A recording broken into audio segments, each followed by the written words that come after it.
बोकारो में गहराया विस्थापित अप्रेंटिस संघ का आंदोलन। एक की मौत के बाद आंदोलन गहराया। आगजनी की घटना हो रही है, गाड़ियों को फूका गया। आक्रोश में विस्थापित लाठी डंडे लेकर निकले सड़क पर। सड़क को किया गया जाम। आर पार की लड़ाई लड़ने का किया ऐलान।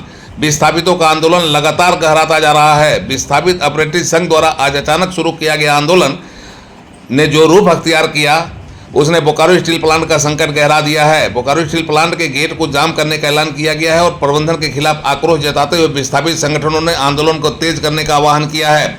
बोकारो के स्थानीय विधायक भी सड़क पर उतरकर डेरा डाल गई हैं, तो दूसरी ओर डोंगरी के विधायक जयराम महतो भी मौके पर पहुंच गए हैं। बोकारो स्टील प्लांट में नियोजन की मांग को लेकर आंदोलन के दौरान आज मामला गहरा गया। केंद्रीय औद्योगिक सुरक्षा बल की माने तो पहले से कोई सूचना नहीं थी। आंदोलनकारी अचानक आ धमके।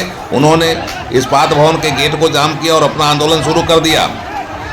इस्पात भवन को घेर कर उन्होंने रोड जाम किया। इस दौरान कई बार स्थिति बिगड़ी, बकझक की स्थिति बनी। आंदोलनकारियों को समझाने की कोशिश की गई, लेकिन आंदोलनकारी शायद किसी निश्चय के साथ आए थे। हंगामा हुआ और फिर इसके बाद सड़क पर अफरा तफरी का माहौल बन गया। फिर सड़क जो है ना रणभूमि के रूप में दिखाई देने लगा। कई लोग घायल हुए हैं, उन्हें अस्पताल पहुंचाया गया, जिसमें इलाज के दौरान एक की मौत की सूचना मिली है। सुरक्षा बल के भी कई लोगों के घायल होने की बात कही जा रही है। इधर इस बीच मौके पर पहुंचे आंदोलन का समर्थन करते हुए विधायक जयराम महतो ने इसे गंभीर मामला बताया है और इस बीच आशु पार्टी ने बोकारो कारखाना के गेट को जाम करने और बोकारो कारखाने को ठप करने का ऐलान किया है। स्थिति धीरे धीरे तनावपूर्ण बनती जा रही है और बोकारो में एक बार फिर से प्रशासन के साथ टकराव की स्थिति बन रही है। इस घटना के बाद तरह तरह से मामले को नियंत्रित करने के उपाय किए जा रहे हैं, लेकिन इधर यह घटना राजनीतिक रूप लेने की ओर बढ़ गया है। सड़क जाम कर दिए गए हैं, आंदोलन को तेज करने का ऐलान किया गया है। बोकारो स्टील प्लांट के विस्थापितों के नियोजन की मांग को लेकर यह आंदोलन अब बुरी तरह से राजनीतिक रंग लेने लगा है। जयराम जी, ये जो घटना घटी है, देखिए हैवानियत की हद को पार कर दिया है। देखिए ये बहुत खेदजनक है, अफसोसजनक है कि आज जो अप्रेंटिस करने वाले अभ्यर्थी हैं वो धरना में बैठे थे। नौकरी देना नहीं देना ये प्रबंधन का मामला था। ठीक है, अगर चूँकि बीएसएल सीएसएफ के तत्वांतर्गत निगरानी दी जाती है तो सीएसएफ को भी इस मामले को अन्य माध्यम से उनके पास पानी का बौछार होना चाहिए था, आंसू गैस होना चाहिए था। अभी ये तब होता है जब भीड़ बहुत ज़्यादा हो, बहुत कम संख्या में आंदोलन हो रहा था। अतः जो उन्होंने एक कृत्य किया है ये आपराधिक श्रेणी में आएगा। उन्होंने सुरक्षाकर्मी के तौर पर ये कृत्य नहीं किया है, इसकी मैं कड़ी निंदा करता हूं और जो लोगों के माध्यम से लाठीचार्ज हुआ है उनको सस्पेंड किया जाए। अब आपके द्वारा क्या किया जाएगा इस आंदोलन में? किस तरह की? इस आंदोलन में हमारी पार्टी विस्थापितों के साथ खड़ी है। ये जैसा करेंगे, ये धरना देंगे हम धरने पर बैठेंगे, ये जाम करेंगे हम जाम में बैठेंगे, ये अनशन करेंगे हम अनशन में बैठेंगे। आर पार की लड़ाई होगी। आर पार की लड़ाई होनी ही चाहिए।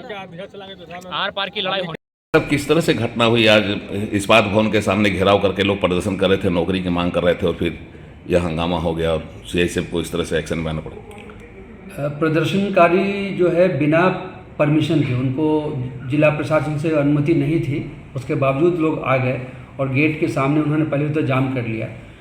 कुछ देर के बाद जो है वो बीच बीच में हमारे लोगों पर पत्थरबाजी कर रहे थे या अटैक कर रहे थे।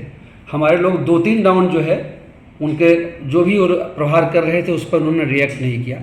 फिर जब वो बैरिकेड को तोड़ करके बिल्कुल नज़दीक आकर के लाठी से मारने लगे, पत्थर फेंकने लगे और हमारे कई लोग इंजर्ड हो गए, तब जाके उनको हमने भगाने की कोशिश की। उस भगाने के क्रम में ही कुछ लोग गिरे हैं और जब सब लोग भागे तो उसी में एक और व्यक्ति गिरा हुआ था। तो हमारे जो लोग इंजर्ड हुए और जो वो बेचारे व्यक्ति गिरा हुआ था उसको भी उठा करके मानवीय संवेदना के तौर पर उनको हॉस्पिटल लेके जाया गया, जहां इलाज के दौरान उसकी पता चला कि मृत्यु हो गई। उसमें हमारे किसी भी जवान का या झारखंड आर्म पुलिस के भी जो लोग थे, किसी का भी कोई उसमें मारने पीटने या किसी भी तरह का कोई रोल नहीं। उनकी मौत कैसे हो गई? मौत मुझे संभवतः यही है कि वो आपस में ही जब वो लोग पत्थर फेंक रहे थे या कर रहे थे, भगदड़ सी इंटरनल मची थी, उसी में वो गिरा है और गिरा होगा। और ये जो फिर जब भाग रहे थे तो चूंकि वो गिर गया तो उसके ऊपर से 10-12 लोग जो है उसके ऊपर चढ़ के चले गए होंगे। चढ़ के चले हुए तो अनकॉन्शियस हुआ होगा या बहुत हालत ख़राब हुई होगी, वो तो छोड़ के भाग गए। हमने मानवीय संवेदना के आधार पर उसको हॉस्पिटल में लेके गए जहाँ पर उसकी मृत्यु हुई। कितने लोग आपके घायल हुए हैं? हमारे लोग जो हैं 4 हमारे सिपाही प्लस हमारे एक डिप्टी कमांडेंट हैं जो घायल हुए हैं। और उसके बाद वाले राउंड में उन्होंने हमारे जो फायर टेंडर है उसके शीशे को भी तोड़ दिया उस फायर टेंडर का जो कि सिटी सेंटर में सिटी पार्क में आग लग गई थी, उसको आग बुझाने के लिए जा रहे थे। तो इस तरह से वो अति उग्र हो गए और उनके उग्र वाले पार्ट को, जिससे कि हमें और न क्षति पहुँचे, इसलिए हमको उनको पीछे भागने के लिए कहना पड़ा। बाकायदा हम मेगाफोन से उसको उनको बताए भी कि अब अति कर रहे हैं, अब आप जाइए, आप प्रदर्शन कर सकते हैं बट शांतिपूर्ण ढंग से, लेकिन ये उग्र ही नहीं अति उग्र हो गए। बोकारो से उड़ान लाइव की एक्सक्लूसिव रिपोर्ट।